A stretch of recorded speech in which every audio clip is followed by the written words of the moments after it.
एक घने जंगल में एक विशाल हाथी रहता था जिसका नाम था गजराज। गजराज बहुत ही बलशाली और बुद्धिमान था, लेकिन कभी कभी वह अपनी ताकत के कारण थोड़ा घमंडी हो जाता था। एक दिन जब गजराज जंगल में घूम रहा था, उसकी मुलाकात एक छोटी सी चींटी से हुई जिसका नाम था चिंटी। चिंटी बहुत मेहनती और साहसी थी, लेकिन दिखने में बहुत छोटी थी। गजराज ने मजाक करते हुए कहा, चिंटी, तुम इतनी छोटी हो, तुम्हारे जैसे छोटे जीव का जंगल में क्या महत्व है। चिंटी ने विनम्रता से जवाब दिया, गजराज, हमें अपने आकार से नहीं बल्कि अपने काम से पहचाना जाना चाहिए। हर प्राणी का अपना महत्व होता है, चाहे वह छोटा हो या बड़ा। गजराज ने इस बात को हंसते हुए टाल दिया और चला गया। कुछ दिनों बाद जंगल में एक बड़ा तूफान आया। तूफान ने पेड़ों को गिरा दिया और गजराज को फंसाने की कोशिश की। गजराज एक गहरे गड्ढे में गिर गया और बाहर नहीं निकल पा रहा था।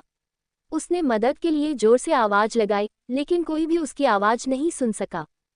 उसी समय चिंटी वहां से गुजर रही थी। उसने गजराज की पुकार सुनी और तुरंत अपनी चींटी मित्रों को बुला लिया। सारी चींटियां मिलकर एक लंबी लाइन बनाई और गजराज को धीरे धीरे गड्ढे से बाहर खींचने में मदद की।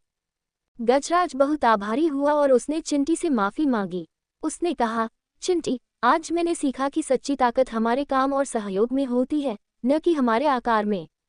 तुम्हारी मेहनत और साहस ने मेरी जान बचाई। उस दिन से गजराज और चिंटी अच्छे दोस्त बन गए।